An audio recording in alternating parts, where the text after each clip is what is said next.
রাসূল করিম সাল্লাল্লাহু আলাইহি ওয়াসাল্লাম রাস্তা দিয়ে যাচ্ছেন, দেখলেন এক সাহাবী, ছোট সাহাবী, আদরের সাহাবী, সাহাবী লুঙ্গিটা টাকনা গিরে নিচ্ছে। আমার এই বাবু পায়জামাও কিন্তু টাকনা গিরে নিচ্ছে। আমরা একটু পিছনে যান। আমাদের মসজিদে যদি কেউ টাকনা গিরার নিচে পায়জামা পরিয়ে আসে, ইমামে এক বকা দেয়, মুয়াজ্জিনে এক বকা দেয়, যতগুলা মুসল্লি সবাই বকা দেয়, এই তোর পা ঠ্যাঙের নিচের অংশ দোজরে যাইব, এটা হারাম, গুনাহ কবিরা, নামাজ পড়তে সব টাকনা গিরার উপরে কেন পড়ছ?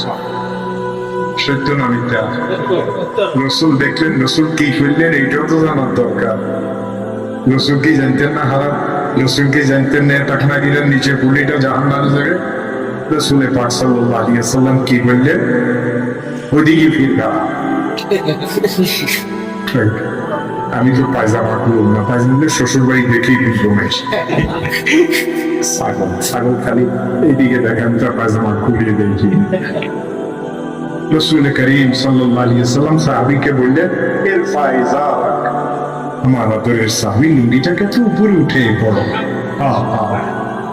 ওই শিক্ষা আজ নাই। ইরফা ইজারাক, ও আমার আদরের সাহাবী, তোর লুঙ্গিটাকে একটু উপরে উঠাই পড়, দুইটা লাভ হবে। ফাইন্নাহু আরকা ওয়া আবকা, লুঙ্গির নিচে পাক থাকবে, কুকুরের গু আছে রাস্তাতে, বিলের গু আছে, এগুলি লাগবে না, নাপা করবে না। ও আবকা, অনেকদিন লুঙ্গিটা টিকবে। টাকনাগিরার সাথে যে লুঙ্গি ঘষা খায়, চুল ফাট দেয়, কয়েকদিন পর নিচে দিয়ে ফাটিয়ে যায়, ছিঁড়িয়ে যায়। রাসূল কোন টেক্সটাইল ইঞ্জিনিয়ার ছিলেন, কেন বললেন লুঙ্গিটাকে একটু উপরে উঠাই পড়, দুইটা তো লাভ হবে। লুঙ্গিটা পাক পবিত্র থাকবে, লুঙ্গি নিচে দিয়ে ফাটবে না, ছিড়বে না। ধর শর্ত করি, খুশি গেলে আমার অসুবিধা কি? তোর পায়জামা কিনবো, আমার অসুবিধা। রশিটা একটু মাইলি না কেন? আমার পাশে আসছে ওয়াজ শোনার জন্য, আবার ঘুমে গেছে তোর মাঝে দিয়ে। আমি দেখছি তুই যে এইভাবে ঘুমিয়েছ।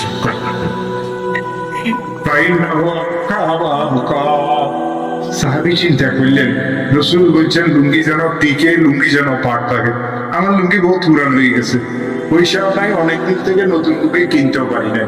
আবার কোন লুঙ্গির দোকানদাররাই আসে নাই, তখন আগে ভাগে মেলার মতো মিলতো, সেখান থেকে মানুষ সারা বছরের জিনিস কিনতো।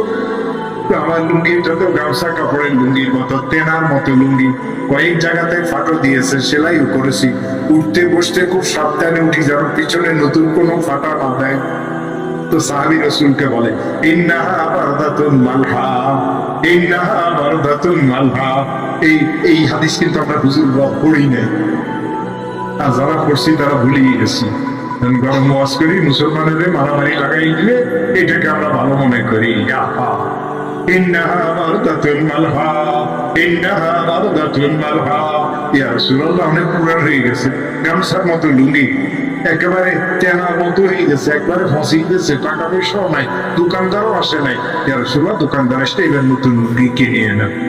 ইন্নাহা বারদাতুন মালহা। রাসূল এবারও রাগ হইলেন। ইমাম সাহেবকে যদি বললেন আপনি, ইমাম সাহেব মাসলা বলার পরে ইমাম সাহেব রাগ হইব না খুশি হইব? তার নতুন বকা দিব, ছাগল এনে মসজিদে লাইভ করে। আল্লাহ রাসূল কি বললেন? এখন রাসূল গোসা হইলেন না। আল্লাহ রাসূল বললেন, ও আমার আদরের সাহাবী, আলাকা ফিয়া উসওয়া, আমি মুহাম্মদুর রাসূলুল্লাহর মধ্যে তোমার জন্য কি কোনো আদর্শ নাই?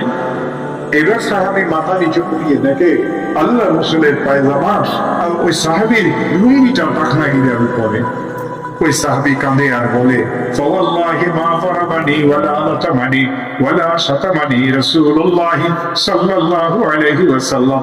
আল্লাহর কসম, রাসূল আমাকে মাইলেন না, রাসূল আমাকে গালিও দিলেন না, রাসূল আমাকে বকাও দিলেন না, রাসূল আমাকে শব্দ কথাও বললেন না।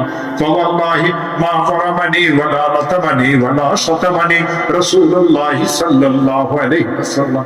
রাসূল সুন্দর করে আমাকে বুঝিয়ে দিলেন। এই সুন্দর বুঝানোটা এখন আমরা হুজুররা নিয়ে বেরিয়েছি, কারণ আমরাও আজ করলে, বুড়াগুলিও আজ করলে, জনগুলি হুজুর বুড়ো হয়ে গেছে তো মাথা কথা ঠিক নেই, কি করুন, কার মাথা ঠিক নেই এটা তো আল্লাহ জানে।